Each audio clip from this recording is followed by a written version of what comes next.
이제 우리 주님의 말씀은 여호수아 3장 1절로 6절 말씀, 여호수아 3장 1절로 6절 말씀, 구약성경 323면에 있는 말씀이 되겠습니다. 여호수아 3장 1절로 6절 말씀 우리 한 절씩 교독하신 후에 마지막 6절 말씀은 한 목소리 합독 하도록 하겠습니다. 제가 먼저 3장 1절 말씀 읽도록 하겠습니다. 또 여호수아가 아침에 일찍이 일어나서 그와 모든 이스라엘 자손들과 더불어 시딤에서 떠나 요단에 이르러 건너가기 전에 거기서 유숙하니라. 사흘 후에 관리들이 진중으로 두루 다니며 백성에게 명령하여 이르되 너희는 레위 사람 제사장들이 너희 하나님 여호와의 언약궤 맺는 것을 보거든 너희가 있는 곳을 떠나 그 뒤를 따르라. 그러나 너희와 그 사이 거리가 2000규빗쯤 되게 하고 그것에 가까이 하지는 말라. 그리하면 너희가 행할 길을 알리니 너희가 이전에 이 길을 지나보지 못하였음이라 하니라. 여호수아가 또 백성에게 이르되 너희는 자신을 성결하게 하라. 여호와께서 내일 너희 가운데 기이한 일들을 행하시리라. 여호수아가 또 제사장들에게 말하여 이르되 언약궤를 메고 백성에 앞서 건너라 하매 곧 언약궤를 메고 백성에 앞서 나가니라. 아멘. 할렐루야. 네, 오늘 베너씨 살아있는 주님의 말씀의 은혜를 사모함으로 말미암아 이렇게 하루의 시작을 말씀과 기도로 하는 우리를 기쁘게 하시사 자, 저따 크게 고백하시겠습니다. 나의 순종을 통해 기이한 일들을 행하십니다. 네, 이 약속의 말씀 믿는 믿음으로 새벽 기도에 함께 하시는 우리 모든 성도님들을 주님 환영하고 축복합니다. 오늘 말씀이 바로 그거예요.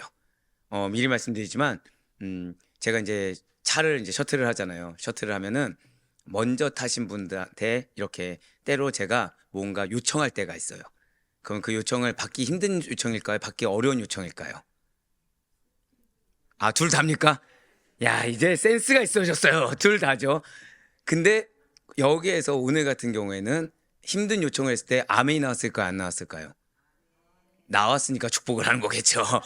예, 결국 왜 그런 말씀 드릴까요? 이 설교 전에 축복받게 하라고 또 이 말씀 드렸다고 갑자기 집을 관악구나 막 동작구리 이상하지 마시고 네, 오늘 말씀이 바로 그럽니다. 오늘 말씀이 이스라엘 백성들 입장에서는 이게 말이 돼? 라는 거죠.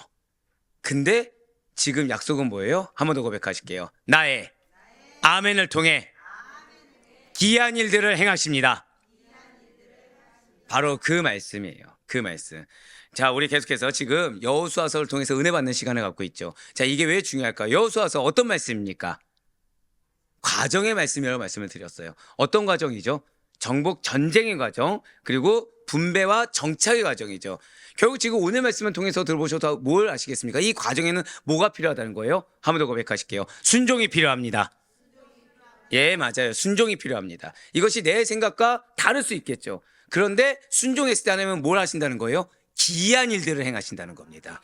네, 맞습니다. 이러한 여호수아서 첫 장이 무엇이었습니까? 모세가 죽고 난 뒤에 그의 수종자였던 눈의 아들 여호수아가 자, 나중에 이 그의 수종자에서 뭐로 바뀝니까? 여호와의 종을. 이럴 때 굉장히 뿌듯해집니다. 예, 분명히 소개에서는 눈의 아들 모세의 수종자였다가 이제는 여호와의 종이 되는 바뀌는 여호수아가 여호와께부터 이스라엘 백성들을 이끌고 요단을 건너 약속의 땅 가나안으로 들어가는 명령을 받는 장면에서부터 시작합니다. 그렇습니다.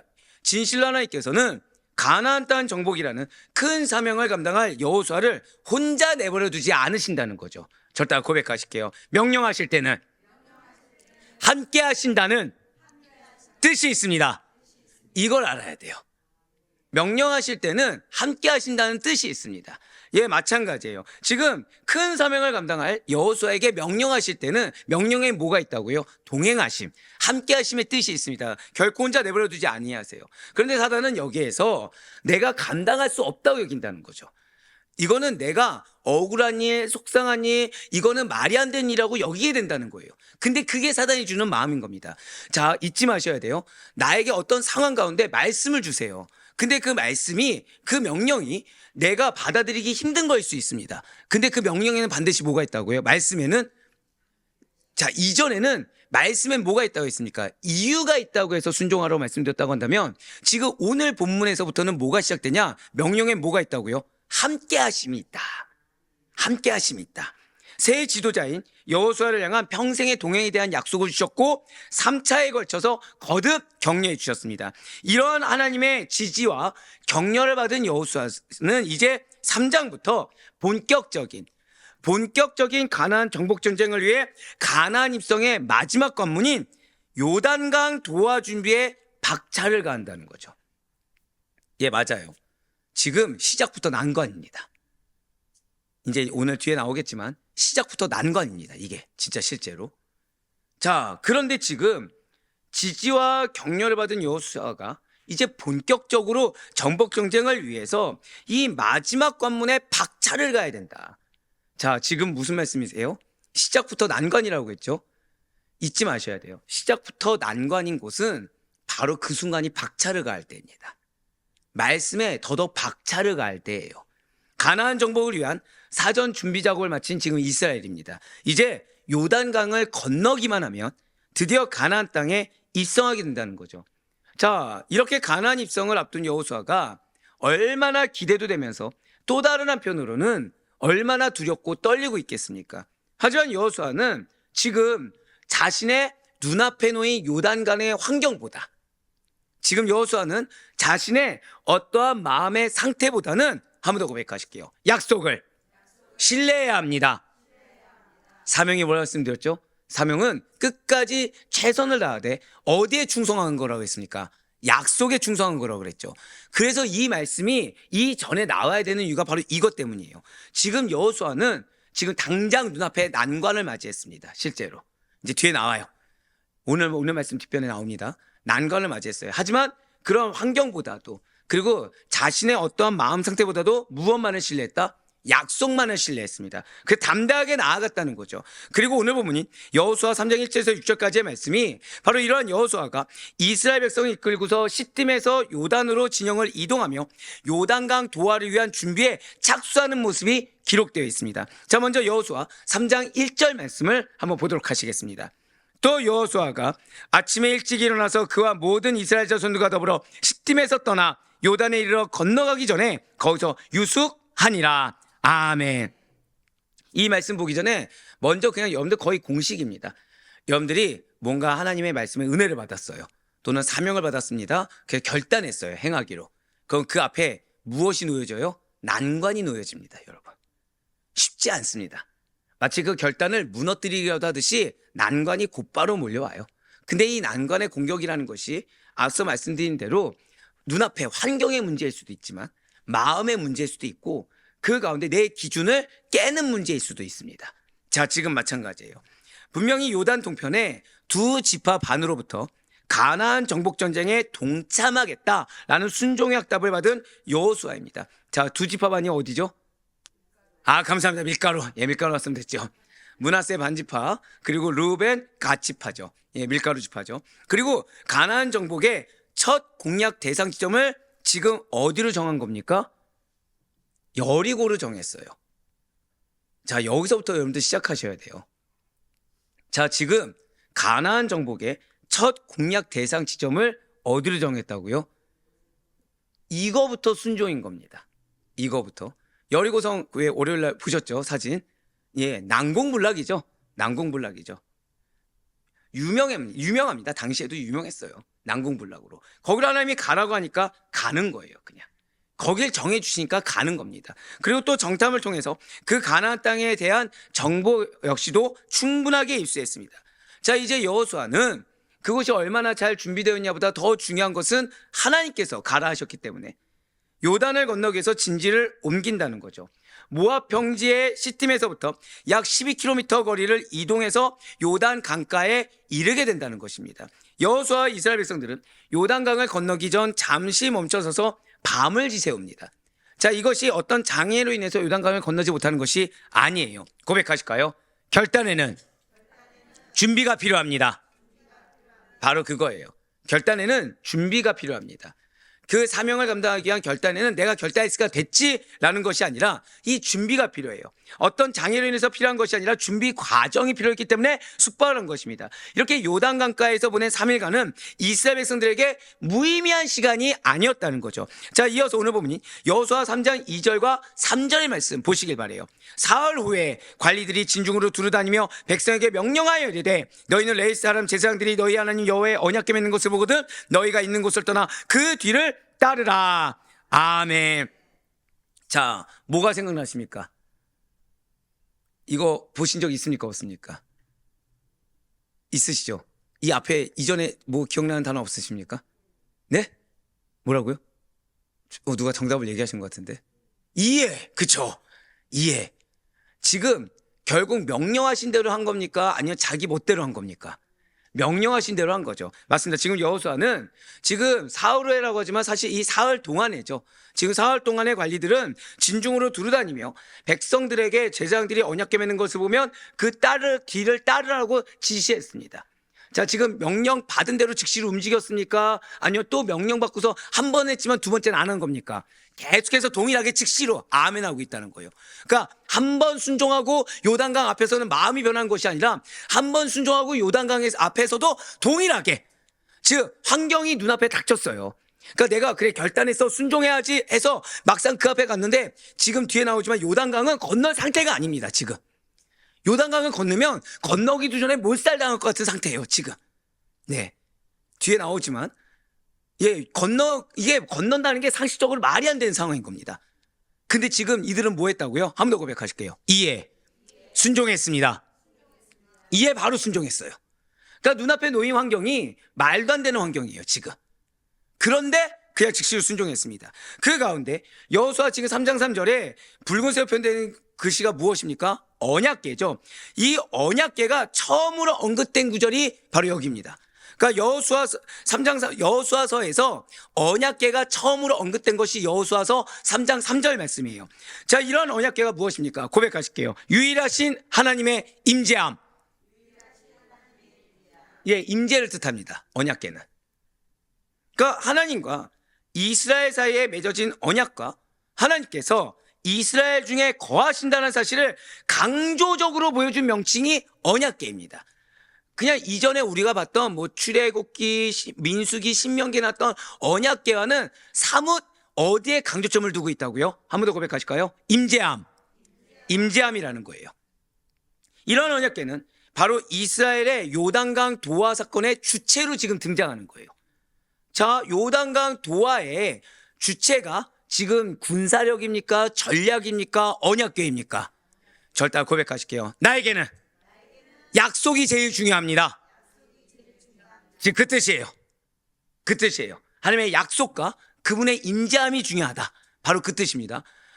오늘 미리 말씀드리지만 여러분들의 주어진 약속은 반드시 성취될 것입니다. 다른 것이 아니라 바로 이 아멘을 통해 기이한 일이 이루어질 거예요. 근데 그 아멘의 근거는 뭐가 돼야 된다고요? 내 마음도 아니고 내 환경도 아니고 내 상식도 아니고 한 번 더 고백하실게요. 하나님께서 약속하여 주셨습니다. 돌발 상황이 있을 수 있을까요? 없을까요? 있습니다. 그때마다 뭐 하셔야 된다고요? 아멘 하셔야 된다는 거예요. 바로 그렇습니다. 이러한 언약궤가 바로 주체가 되고 있어요. 또한 언약궤가 하나님의 임재를 상징하기 때문에 지금 결국 나는 약속을 믿습니다. 난 약속에 충성하겠습니다. 나는 지금 약속을 따라 나아가겠습니다. 약속이 주체입니다. 결국 이 고백이 무엇이냐? 요단강 도하 사건의 주체가 결국 누구라는 거예요? 여러분들의 약속의 성취의 주체가 누구라는 거예요? 여러분들의 삶의 역사의 주체가 누구라는 거예요? 하나님이라는 거죠. 그러니까 내가 그냥 막연하게 하나님 믿습니다. 이것과 내가 정말로 눈앞에 놓인 상황과 내 마음과 내 지식과 내 어떤 고집, 이거보다 더 중요한 것은 약속이다 라고 믿고 나아가는 차이가 있습니다. 그래서 그 아멘이 제일 중요한 거예요. 그렇습니다. 이스라엘 삶 속에서 하나님의 임재라는 것은 사실은 계속되고 있습니다. 비단 요단강 도하 때만 언약궤가 상징하고 있는 하나님의 임재가 이스라엘에게 나타난 것은 아니죠. 진실로 이스라엘 백성들은 출애굽 이후에 광야에서 38년 동안 이동할 때나 진을 칠 때나 항상 중심에 무엇을 둡니까? 언약궤를 두었습니다. 그 가운데 하나님께서는 이 언약궤가 보관된 성막을 중심으로 이스라엘 가운데 임재하시며 그들과 함께 역사해 주셨다는 거죠. 이제 곧 요단강을 건너서 가나안 정복 전쟁이 계속되는 상황이 있어도 언약궤가 이스라엘 진영의 중심에 놓인다는 것은, 즉 여러분들이 상황이 급변합니까? 매번 대동소이합니까? 급변하죠. 급변한데 하나님은 계속해서 지금 아델포에서 여러분들에게 지금 계속해서 주시는 말씀의 항상 핵심이 무엇이에요? 고백하실게요. 나에게는 약속이 있습니다. 맞아요. 우리는 그 상황 따라 내 마음이 일일비하기도 하고 상황 따라 내 나오는 반응이 다르기도 합니다. 근데 하나님은 아니라는 거예요. 지금 하나님은 이제 요단강을 건너서 가나안 정복 전쟁이 계속되는 상황에서도 언약궤가 지금 출애굽 이후에 광야에서든 요단강에서든 가나안에서든 그들 중심에 이스라엘 진영의 중심에 놓인 것은 하나님께서는 한 번 더 고백하실까요? 여전히 나와 함께 하십니다.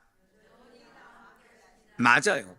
하나님은 상황이 변한다고 하더라도 그 약속을 여러분들이 붙잡는 이상은 여전히 여러분들 가운데 임재하시고 약속의 땅을 그 약속을 믿는 믿음을 통해 약속을 믿는 믿음으로 인한 아멘을 통해 얻게 하신다는 상징적 선언이 된다는 거죠.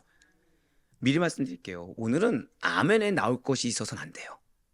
오늘은 그래야 여러분들 복 받습니다. 진짜 오늘 말씀이 그거예요. 그냥 처음부터 끝까지. 이런 언약궤가 상징하는 하나님의 임재라는 것은 오늘날 우리들에게는 성령의 내주하심을 통해 성도의 내적 중심에서 먼저 이루어집니다. 성령 하나님께서 믿는 자의 마음에 거하시며 삶을 인도하시고 다스리세요. 한 번 더 고백하실까요? 나를 다스리는 것은 성령님이십니다. 맞아요. 그렇기 때문에 이스라엘이 요단강을 건널 때 언약궤를 앞세우고 그 뒤를 따랐던 것처럼 우리 성도님들 역시도 내 눈앞에 광야가 있든 내 눈앞에 요단강이 있든 내 눈앞에 여리고가 있든 그거와 상관없이 내 안에 거하시는 성령님께 나의 삶의 주도권을 맡길 때 모든 영적 전쟁 가운데서 능력 있게 승리할 수 있다는 사실을 반드시 믿으시길 바랍니다. 계속해서 오늘 보면 여호수아 3장 4절 말씀 보도록 하실게요. 그러나 너희와 그 사이의 거리가 2000규빗쯤 되게 하고 그것에 가까이 하지는 말라. 그리하면 너희가 행할 길을 알리니 너희가 이전에 이 길을 지나보지 못하였음이라 하니라. 아멘. 지금 언약궤와 이스라엘 백성 사이가 2000규빗 정도 떨어지게 하라고 지금 명령하고 있습니다. 이천 하나님께서 지금 관리들을 통해 사흘 동안 이스라엘 백성들과 언약궤 사이의 거리를 2000규빗, 이것이 어느 정도 되냐면 약 1km 정도 떨어지도록 명령하셨어요. 그럼 그 이유는 무엇입니까? 그것은 부정한 사람이 거룩한 하나님의 임재의 상징인 법궤에 가까이 가거나 손을 댔다가 죽을까 봐 염려하셨기 때문이에요. 자, 여러분들에게 약속이 있습니다. 근데 때로 분명 나는 약속을 믿고 가는데 임재도 느끼지 못하겠고, 그러니까 하나의 역사는커녕 임재하심을 경험하지 못하는 거예요. 내가 마음 가운데. 그래서 기도도 안 나오고 뭐 말씀도 은혜가 안 되고 머릿속은 좀 나쁘게 표현하면 하나에 꽂혀 있고 마음 상태는 계속 차갑고 낙심한 상태가 있을 때가 있습니다. 그 상태가 은혜입니다. 왜죠? 지금 이거예요. 지금 그 상태에서 하나님이 역사를 하신다고 한다면 하나님은 지금 내 상태 가운데 은혜로 역사하십니까? 징계로 역사하십니까? 징계로 역사할 수밖에 없죠. 왜죠? 자, 우리는 성령 충만해야 됩니다. 믿으십니까? 성령 충만해야 되죠. 그럼 나는 항상 거룩하고 정결하게 있어야 되죠. 근데 지금 내 마음 상태가 지금 기도도 안 되고 말씀도 안 들리고, 지금 이거는 나는 지금 성령님을 받아들이는 겁니까? 못 받아들이고 있는 겁니까? 못 받아들이고 있는 거죠. 난 지금 하나님의 말씀을 받아들이고 있는 겁니까? 못 받아들이고 있는 겁니까? 못 받아들이고 있는 거죠. 어떤 무언가 이유 때문에. 근데 우리의 이유가 무엇이 됐든 간에 하나님보다 큽니까? 작습니까? 작죠. 근데 나는 그 작은 거에 매여 있다는 얘기잖아요.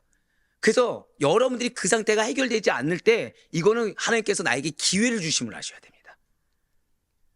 정확히 말씀드릴까요?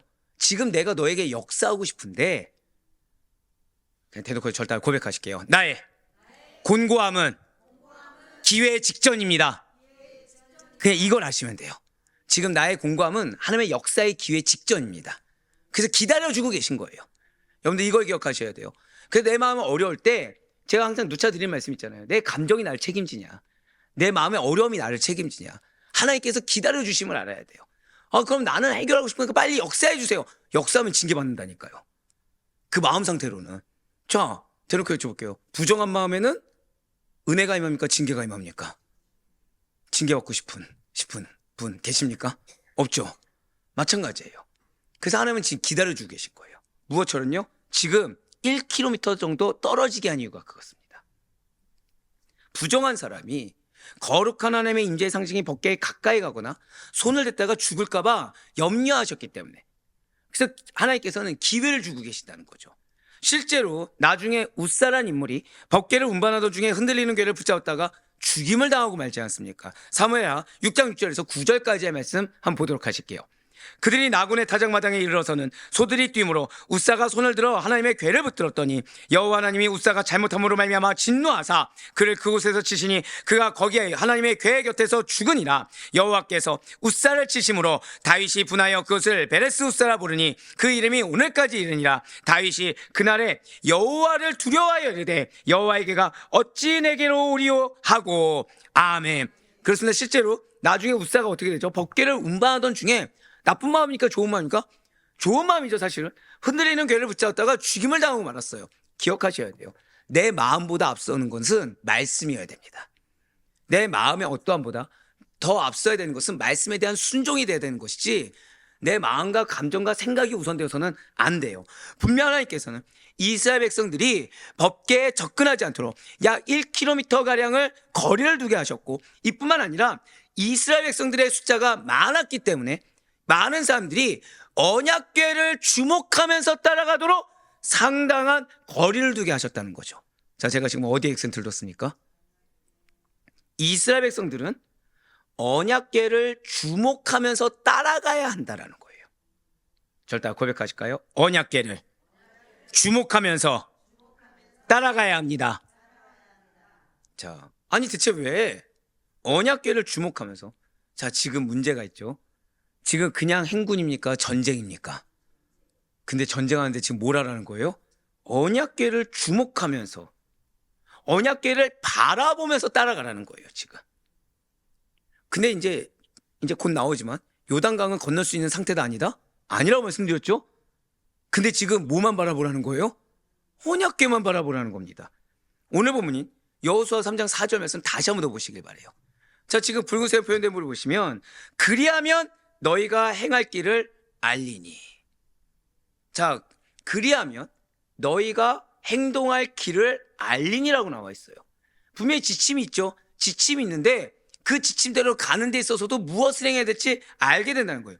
바로 이 점 때문에 언약궤의 시선을 고정하면서 따라가야 되는 겁니다. 쉽게 말씀드리면 자기 소견에 옳은 대로 하다가 죽음을 당하지 않게 하기 위해서, 한 번 더 고백하실까요? 나를 보호하시기 위해. 맞아요. 나를 보호하시기 위해 뭐만 주목하라는 거예요? 뭐만 바라보라는 거예요? 언약궤만 바라보라는 거예요. 자, 아까 언약궤가 뭐라고 그랬죠? 무엇의 상징? 하나님의 임재함의 상징이라고 말씀드렸습니다. 결국 우리들이 언약궤를 바라본다는 건 무엇입니까? 철저하게 뭐에만 집중해야 돼요? 성령님, 말씀에만 집중해야 돼요. 그 성령님이 나에게 뭐라 말씀하시는가?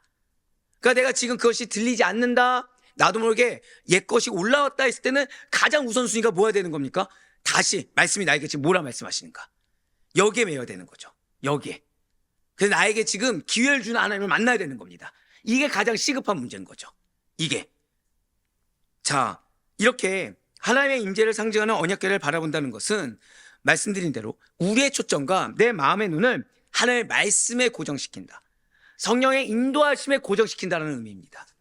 이스라엘이 요단강을 건너는 일과 가나안 땅의 전쟁을 치르는 일, 이 모든 길을 똑바로 알고 똑바로 나아가기 위해서는, 즉 승리를 거두고 전리품을 온전히 나의 것으로 하기 위해서는 이스라엘 백성의 능력으로는, 스스로의 지혜라고 하지만 생각과 계산과 어떤 명철함으로는 결단코 정확하게 하고 결단코 정답을 내릴 수도 없으며 결단코 깨달을 수도 없다는 거예요. 영적인 눈을 열어야만, 오직 하나님께서 인도하신 대로 따라가야만 영적인 승리와 약속의 성취를 이룰 수가 있다는 거죠. 이것은 오늘날 살아가는 우리 모든 성도들 역시 마찬가지라는 것입니다. 하나님의 길, 즉 그분의 인도하심을 깨닫는 일이 매우 중요해요. 그래서 때로는 인도하는 건데 이 인도가 내 눈에 뭐예요? 날 죽이러 가는 것처럼. 지금 말씀드렸잖아요. 요단강을 건널 상황이 아니라니까요. 근데 하나님이 인도하시는데 나는 지금 마음이 어떤 거예요? 어려운 거예요. 자, 지금 아까 내 마음이 공부하고 말씀도 안 들어오고 기도도 안 되는 상황이 사실은 무엇이라고요? 기회를 주고 계시다. 지금 역사하면 징계를 내리게 되니까 지금 역사하기 전에 뭘 주고 계시다고요? 기회를 주신다는 걸 깨달았습니다. 역시 마찬가지로 우리가 그분의 인도함을 받는다는 것은 내 눈에는 전혀 보이지 않을 수가 있어요. 내 눈에는 뭐만 보여요? 이러면 죽을 것 같은 거예요. 이건 말이 안 되는 거예요. 그래서 아까 앞서 말씀드렸잖아요. 그 아멘. 셔틀버스, 죄송합니다. 셔틀 안에 버스라고 해버리네. 버스로 바꾸나? 네네. 더 많은 사람들 태우게 되나? 네. 타시는 분들을 왜 축복했습니까? 눈앞에 요단강인데 아멘 했기 때문에. 예. 그분의 길을 깨닫는 일이 정말 중요합니다. 내 눈에는 말도 안 되는 상황이고, 내 눈에는 받아들일 수 없는 상황이고, 용납할 수 없는 상황인데, 이 길은 고백하실게요. 오직 영적인 눈으로만. 맞아요. 영적인 눈으로만 볼 수 있어요. 그래서 앞서 말씀드렸잖아요. 차라리 막는 것 자체가 은혜인 이유가 그건 또 다른 무슨 기회죠? 내 영적인 눈이 열리도록 기다려주시는 거죠. 나를 공고한 상태로 계속 내버려 두는 것이 아닙니다. 나를 억울한 상황으로 계속 내버려 두는 것이 아닙니다. 기다려주고 계신 거죠. 영적인 눈이 트여서 이것이 기회가 기회인 줄 알도록, 이것이 바른 길인 줄 알도록 기다려주시는 거예요. 맞습니다. 우리가 선택할 수 있는 수많은 길들이 있어요. 우리가 옳다고 생각하는 수많은 길들이 있습니다. 그 가운데 주님께서 기뻐하시는 길을 걷는다. 그러니까 주님께서 왜 우리 다 바라잖아요. 예비된 은혜의 길만을 걷기를 원하잖아요. 그걸 건널 때마다 뭐가 있길 원하십니까? 열매가 있길 원하죠. 그 길을 걷는다는 것은 죄송하지만 단순하거나 쉬운 일이 아닙니다. 그러니까 우리가 단편적으로 아는 것처럼 그러니까 말씀 순종, 성령 순종 모르는 자가 어디 있겠습니까? 다 알죠. 근데 그래서 여러분들 삶의 길을 걸을 때 열매만 거치게 되나요? 아니죠. 그렇기 때문에 주님의 말씀이 이끄시는 길을 분별하기 위해서 이스라엘 백성들은 어디에만 고정해야 된다고요? 고백하실게요. 오직 언약궤. 예, 오직 언약궤에만 시선을 고정했던 것처럼 우리 역시도 내 마음의 눈을 나에게 익숙하고 나의 상식, 나의 기준에 고정시키는 것이 아니라 오직 하나님의 말씀에만, 오직 성령의 인도함에만 고정해야 된다는 거예요. 왜 안 되냐가 중요한 것이 아니라 내가 지금 안 되는 상태라는 것이 제일 중요합니다. 방금 뭐라 말씀드렸어요? 왜냐가 중요한 것이 아니라 지금 내가 안 받아들이는 상태가 중요하다는 거죠. 그럼 우선순위 뭐라는 거예요? 빨리 믿음의 눈을 여는 거. 빨리 영적인 눈을 열어서 지금 성령님께서 나에게 왜 이 말씀을 주셨는지, 나에게 왜 아멘을 요구하고 계신지 그걸 깨닫는 것이 가장 중요하다는 거예요. 그럴 때 우리가 가야 할 길을 하나님께서 반드시 보여주십니다. 한번 고백하실까요? 지금 길을 보여주길 원하십니다. 그래서 제가 아까 아멘 외에는 하지 말라고 말씀드린 거예요. 우리 중에 보여준 길을 나는 굳이 안 보겠습니다 하실 분도 계십니까? 안 계십니까? 안 계시죠. 길을 보여주시며 우리는 믿음으로 그 길을 따라 걸으면서 예비된 은혜와 축복을 반드시 경험할 수 있음을 믿으시길 바랍니다. 이어서 오늘 본문인 여호수아 3장 5절 말씀 보도록 하실게요. 여호수아가 또 백성에게 이르되 너희는 자신을 성결하게 하라. 여호와께서 내일 너희 가운데 기이한 일들을 행하시리라. 아멘. 자, 지금 계속 잊지 마셔야 돼요. 이스라엘 백성들 뭐를 앞두고 있습니까? 짧게는 요단강 도하고, 도하자마자 뭐 하죠? 전쟁입니다. 자, 당시 이스라엘 백성들은 가나안 거민들과 거룩한 전쟁을 치르기 위해 저를 다 고백하실게요. 나의 전쟁은 거룩한 것입니다. 이거 잊지 마세요. 이거 잊지 마세요. 거룩한 전쟁입니다. 우리는 그 전쟁을 위해서 내가 얼마나 상처가 있냐, 내가 얼마나 리스크를 감당하냐 이걸 생각하는데 그 이전에 생각할 것이 무엇이라고요? 거룩함입니다. 자, 이것만 들어도 그럼 뭐가 중요해져요? 내 마음의 상태가 제일 중요하죠. 내 마음의 상태가. 그러니까 내가 지금 무엇 때문에 말씀이 안 들어오냐가 중요한 것이 아니라 지금 내 마음 상태가 어떤 상태다? 거룩하지 않은 상태가 제일 중요한 겁니다. 지금 반발심이 나오는 게 제일 중요한 거예요. 지금 사실은. 자, 맞습니다. 지금 이스라엘 백성들 거룩한 전쟁을 치르기 위해 요단강을 건너기 직전에 있습니다. 그리고 하나님께서 이 시점에 이스라엘 백성들에게 무엇을 명령하셨죠? 스스로를 거룩하게 하라. 한번 고백하실까요? 스스로를 거룩하게 하라. 이렇게 명령하신 것은 하나님의 백성인 이스라엘이 전쟁에서 승리하기 위해서는 강압적인 성결이 아니라 반드시 스스로의 성결, 스스로의 거룩이 요구되었기 때문이에요. 또한 언약궤는 하나님의 임재를 상징한다고 말씀드렸습니다. 그렇기 때문에 언약궤를 따른다. 이 행위는 단순한 이동이 아니라는 거죠. 잘 들으셔야 돼요. 내가 말씀을 따른다, 내가 성령의 음성을 따른다는 것은 단순한 그냥 거기 따라 내가 순종하며 나아간다, 순종이라는 단어로 끝날 수 있는 것이 아니라는 거예요. 하나님의, 자, 잘 기억하셔야 됩니다. 순종은 무엇이냐? 하나님의 거룩한 속성만을 본받고자 하는, 하나님의 거룩한 속성만을 본받고자 하는, 그리고 나를 통해 뭐만 드러나요? 하나님의 거룩함만이 드러나고자 하는 내면적 결단과 외면적 순종의 행위를 드러내는 의미입니다. 하나님의 거룩한 속성을 본받고자 하고 하나님의 거룩함만을 드러내고자 하는 내면적 결단과 외면적 행동을 드러내는, 순종의 행동을 드러내는 바로 그 의미가 있다는 거죠. 그래서 어제 말씀이 뭐였어요? 말에서조차 거짓이 있으라 없으라? 없어야 된다는 거예요. 말에서조차. 그렇습니다. 이스라엘 백성들이 언약궤의 뒤를 따라 행진한다는 것은 언약궤로 상징하는 하나님의 신적 성품에 나 자신을 연합시키며, 자, 우리의 순종은 뭐라고요? 고백하실게요. 하나님의 신적 성품에 연합하는 것입니다. 바로 그거예요. 우린 신적 능력을 더 있게 원하죠. 하나님의 전능하신 능력이 내 삶 가운데 임하길 원합니다. 근데 그러기 전에 우선이 뭐라고요? 내가 하나님의 신적 성품에 연합하는 거예요.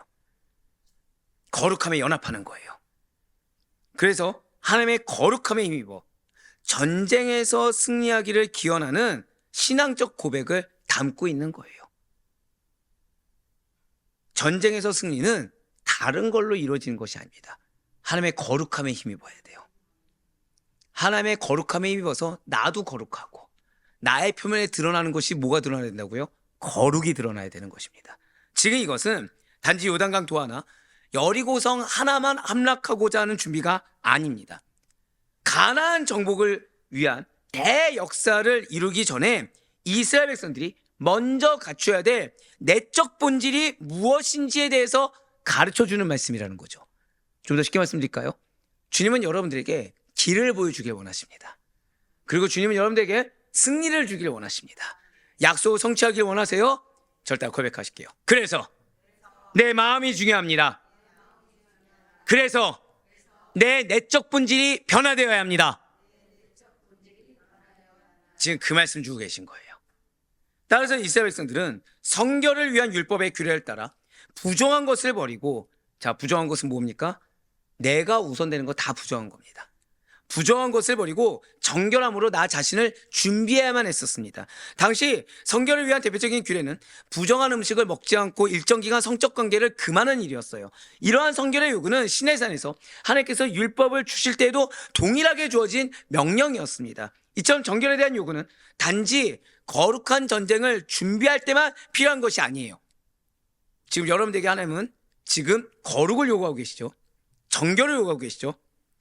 하나님께서 그냥 전쟁에 앞뒀을 때만 주는 것이 아니라 언약 백성에게, 잘 들으세요, 은혜를 주고자 하실 때, 축복을 주고자 하실 때 반드시 요구되는 신앙의 태도가 바로 정결에 대한 요구입니다.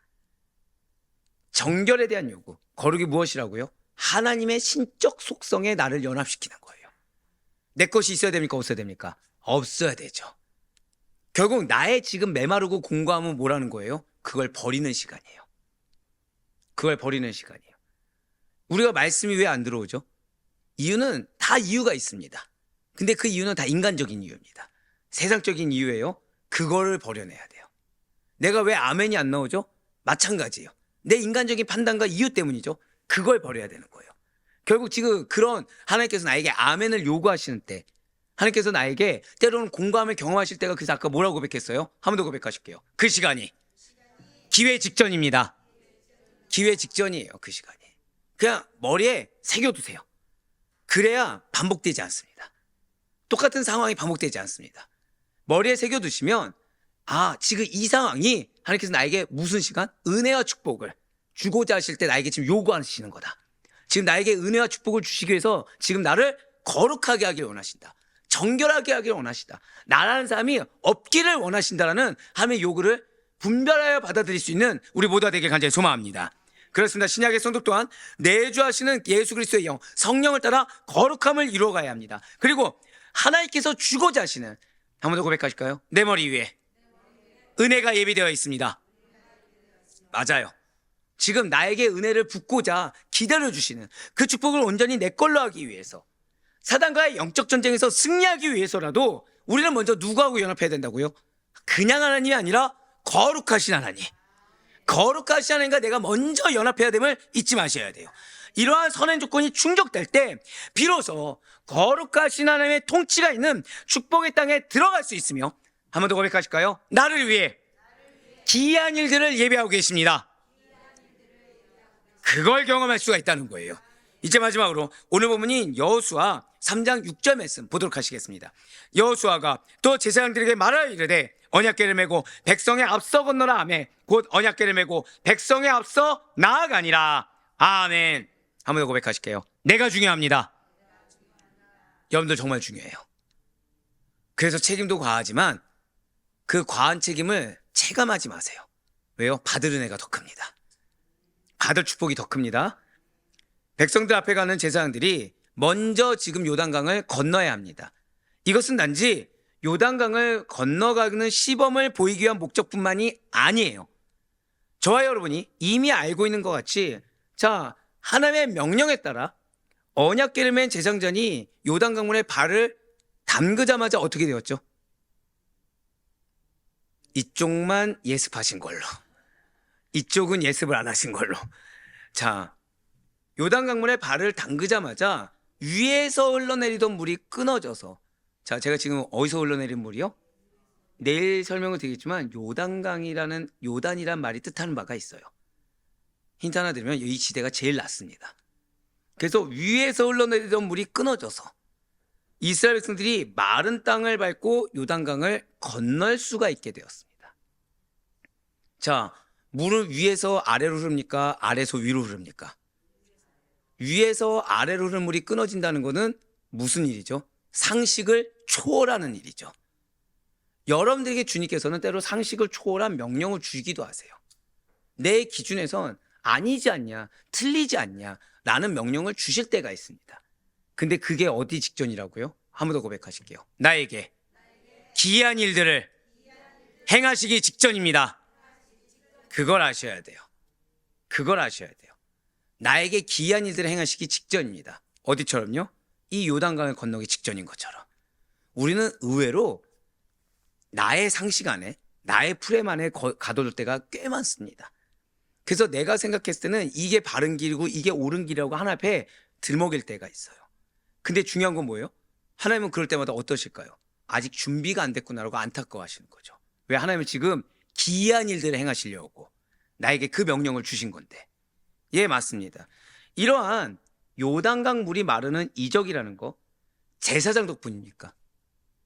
언약궤 덕분입니까? 아니에요. 한 번 더 졌다가 고백하실까요? 하나님에 의해 일어난 역사입니다. 그래서 내 기준을 깨야 되는 거예요. 제사장이 준 것도 아니고 언약궤가 준 것도 아니고 하나님께서 순종한 제사장을 통해, 하나님께서 임재한 언약궤를 통해 역사하신 일이기 때문에 하나님에 의해 일어난 역사라는 거죠.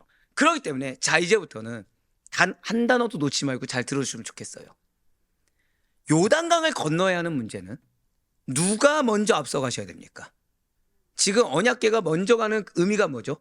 하나님께서 먼저 앞서 가셔서 해결해 줘야 가능한 일입니다. 자, 방금 뭐라 말씀드렸어요? 우리들이 요단강을 건너야 하는 문제는 누가 먼저 앞서 가셔야 된다고요? 하나님께서 먼저 앞서 가셔서 해결해 줘야만 가능한 일이라는 거죠.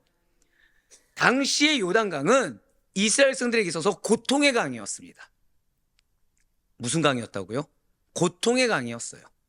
왜입니까? 군사 전략적인 측면에서, 즉 상식적인 측면에서 볼 때 요단강을 도하한 시기는 매우, 그냥 이게 다른 표현이 생각도 안 나지만 부적절한 때, 그러니까 이건 정말 그냥 죽으러 가는 길이랑 똑같은 그런 시기였기 때문이에요. 자, 방금 뭐라 말씀드렸어요? 왜 고통의 강이라고요? 상식적으로 맞지 않는 때이기 때문에. 여러분들 어떤 상황이 때로 고통스럽게 이어질 때가 있습니다. 왜죠? 상식적으로 용납할 수가 없기 때문이에요. 당시에 요단강 도하가 이루어진 시기는 보리와 밀을 거두는 철인 3, 4월경이었습니다. 그래서 이때는 많은 비가 내릴 뿐만 아니라 헐몬산에 눈이 녹아내리기 때문에 요단강의 수량이 가장 많아지는 시기예요. 당시에 요단강에는 다리도 없습니다. 그러니까 이 시기는 물살은 빠를까요, 느릴까요? 아까 어디서부터 어디 내린다고요? 위에서 아래기 때문에 유속이 어마어마한 거죠. 그러니까 헤엄쳐서 아니요, 아예 불가능합니다. 그래서 배를 이용한다? 불가능합니다. 당시에 뭐 모터가 있었던 게 아니잖아요. 그러니까 배도 이용할 수 없고 그냥 그 유속이 끊길 때까지, 그냥 물이 줄을 때까지 3, 4월은 그냥 패싱해야 돼요. 그렇기 때문에 이러한 계절에 대규모 군대가 요단강을 건너는 일이라는 것은 아까 어떤 적으로 상식적으로 납득하기가 어려운 일이라는 거예요. 자, 무엇으로 납득하기 어렵다고요? 상식적으로. 제가 반복하는 이유는 뭐라고요? 중요하기 때문이에요. 여러분들에게 고통의 상황이 있습니다. 근데 그 고통의 상황이 왜라고요? 상식적으로 납득하기가 어렵기 때문에. 뿐만 아니라 가나안에서 좋아요, 어떻게든 건넜다 칩시다. 근데 전쟁을 수행하다가 많이 왜 퇴각해야 하는 상황이 올 수도 있지 않겠습니까? 그렇게 발생하게 된다고 한다면 이 요단강의 수량이 이 많은 이 시기에는 퇴로가 있나요, 없나요? 퇴로가 아예 없죠. 그래서 진태양낭의 공경에 빠질 수밖에 없을 거라는 거예요. 즉, 이 당시 때 요단을 건넌다는 것은 내가 결단해서 나아가는 것도 상식적으로 납득이 안 되고, 설령 내가 아멘을 순종해서 간다고 해도 기대할 만한 일보다 어떤 일만 많은 거예요? 걱정할 만한 일들, 좋게 말해서 걱정할 만한 일이지 용납할 수 없을 일들만 상상이 된다는 거예요. 방금 뭐라 말씀드렸습니까? 용납할 수 없는 일들만 상상이 될 만한 상황이라는 거예요, 지금. 이런 점을 고려할 때 하나님께서 이 시기를 굳이 선택한 거. 자, 이런 점을 고려할 때 하나님께서 여러분들에게 한 번 더 고백하실게요. 나에게 고통의 상황을 허락하셨습니다. 근데 고통의 상황이 어떤 상황이라고요? 상식적으로 납득이 안 되는 상황. 어떤 상황이라고요? 생각을 하면 할수록 걱정만 되는 상황. 그러니까 내가 받아들일 수 있다 없다? 아무리 좋게 생각하려고도 전혀 받아들일 수 없는 상황을 주신 그 상황은, 그것 하나님께서 그렇게 주신 이유는, 그것을 선택하신 이유는 인간의 평균적인 전략과 계산, 상식을 뛰어넘어서는 고백하실게요. 하나님의 주권적인 역사입니다. 그거를 드러내길 원한다는 거예요. 무엇을 통해? 여러분들 아멘을 통해. 여러분들 아멘을 통해. 결국 하나님께서 도와주시지 않으면 요단강 도하라는 것은 거의 불가능에 가까운 일이었습니다. 그래서 요단을 도하했나요, 안 했나요? 그래서 실제로 모든 이스라엘 백성 200만 명 중에 10분의 1 정도인 20만 명 정도가 건너게 됩니다. 두 지파 반의 3분의 1인 4만 명을 포함해서 20만 명의 이스라엘 백성들이 건너게 되었다는 거예요. 사랑하는 우리 아데포 유성대원들, 이렇게 이스라엘 백성들이, 자, 요단강이 무슨 이름이라고요? 고통의 강. 물론 원뜻은 낮다, 내려가다는 뜻이 있지만 당시에 이스라엘 백성들의 입장에서는 받아들일 수 없는, 용납할 수 없는 그 고통의 강을 건널 때 누구만을 의지할 수밖에 없을까요? 하나님만을 의지할 수밖에 없어요. 근데 하나의 방법도 뭐예요? 하나의 방법도 헤엄쳐라 이런 것도 아니죠. 뭐만 바라보라? 언약궤만 바라보라. 받아들일 수 있습니까, 없습니까? 방법도 받아들일 수 없어요. 자, 지금 방금 뭐라 말씀드렸죠? 환경도 받아들일 수 없습니다. 하나님 말씀하신 말씀도 받아들일 수 없습니다. 경험하신 적 있나요, 없나요? 있죠. 말씀도 안 들어와요. 기도도 안 돼요. 내 상황을 용납할 수도 없어요. 근데 그것이 뭐 직전이라고요? 한 번 더 고백하실게요. 나에게 기이한 일들을 행하시기 직전입니다. 저는 정말 우리 사랑하는 우리 성도님들이 지금 이 한 센텐스를 반드시 기억하셨으면 좋겠어요. 그러니까 평생토록, 그래서 어떤 상황이 막닥뜨리라도 영적으로 분별해서, 아, 이 상황이 내 무엇을 지금 테스트하는지, 이 상황이 지금 나의 무엇을 원하시는지를 바로 분별했으면 좋겠어요. 절대 한번 우리 결단합시다. 절대 기회를 놓치지 않겠습니다. 예, 절대 기회를 놓치지 마세요. 나에게, 내 입장에서는 지금 이 요단강처럼 부당하고 용납할 수 없고 납득할 수 없는 상황과 또 방법을 요구하실 때가 있습니다. 근데 그 방법도 받아들일 수 있다 없다? 받아들일 수 없는 겁니다. 근데 그것이 어디 직전이라고요? 기이한 일들을 행하시기 직전입니다. 맞아요. 우리가 어떤 일을 행하려고 할 때 그리고 어떠한 고민이나 고통을 가지고 있을 때 그 고민과 고통의 강을 건너는 일은 주님밖에 안 됩니다. 주님께 맡겨야 돼요. 그냥 내가 기도했다고 맡기는 게 아닙니다. 하나님의 방법을 받아들여야 돼요. 하나님의 명령을 받아들여야 돼요. 그거는 안 하면서 그냥 하나님 내 마음 좀 해결해 주세요. 내가 공부합니다. 백날 쳐봤자 소용이 없습니다. 지금 하나님은 뭐 하길 원하십니까? 내가 거룩하게 원하시죠. 거룩이 무엇이라고요? 내 상식을 깨야 돼요. 내가 받아들일 수 없는 걸 초월해야 됩니다. 그게 정결이고 그게 거룩입니다. 우리가 우리의 문제를 주님께 온전히 맡기면, 그렇게 해서 정말로 온전히 맡겨서 내가 받아들일 수 없는 것을 아멘! 내가 받아들일 수 없는 것을 아멘! 그러면 하나님께서는 그 고통과 고민의 강을 먼저 들어가셔서 그 강을 갈라주심을 믿으시길 바라요. 한 번 더 고백하실까요? 나의 고통의 강을 가르시기 직전입니다. 맞아요. 그리고 우리로 하여금 내 눈에는 걱정되고 염려되고, 아까 말씀드렸잖아요. 납득할 수도 없고, 내가 설령 순종한다고 해도 뭐만 기대할 수 있다고요? 염려, 걱정, 이러다 정말 퇴로도 없는데 어떡하냐 걱정될 만한 그 상황을 안전하게 먼저 건널 수 있도록 열어주심을, 이미 그 환경을 만들어주실 것을 믿으시길 바랍니다. 진실로 신앙의 길이라는 것은 나를 따라가는 것이 아니에요. 성령과 말씀을 따라가는 순종의 길이며, 오직 하나님의 인도하심만을 따르는 것이 곧 믿음의 여정에서 가장 선행되어야 할 태도입니다. 따라서 성도라고 한다면 자신이 가지고 있는 어떠한 문제를 해결함에 있어서, 또한 내 눈앞에 놓인 내가 용납할 수 없는 요단, 고통의 강을 건너감에 있어서 먼저 내가 지금 하나의 방법에 순종하고 있는지, 먼저 내가 하나의 인도하심을 캐치하고 있는지, 아니면 여전히 내 판단으로 멈춰 있거나 내 고집을 부리고 있던가 내 욕심과 본능을 따라가고 있는지에 대해서 진지하게 돌아봐야 돼요.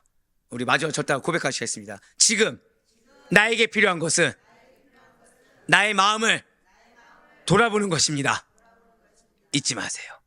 지금 내 마음이 기회인지, 아니면 지금 내 마음이 기회가 기회인 줄 모르고 계속해서 광야만 방황하고 있는지를 돌아봐야 됩니다. 그러니 하나님께서 앞서가셔서 길을 열어주시지 않으면 나의 이 요단강 같은 현실의 장벽 절대 건널 수 없다는 것을 인정할 수 있는 우리가 되길 소망합니다. 그렇기 때문에 우리는 언제나 신뢰할 것은 나의 판단과 나의 상식이 아니라 말씀과 성령의 인도하심만을 신뢰해서 순종으로 나아가야 된다. 거짓됨 없이 진실하고 정결하게 순종으로 나아가야 된다는 사실을 잊지 마시길 바라요. 그러니 바랄 권합기는 끝까지 하나님의 임재만을 바라보시길 바라요. 내가 지금 임재를 경험하지 못한 것은 무엇이다? 나에게 기회를 주고 계시다. 지금 임재하시면 나는 징계 외에는 받을 것이 없기 때문에 지금 징계하지 않기 위해서. 근데 문제가 있죠. 요단은 며칠 뒤에 건너요? 3일 뒤에 건너죠.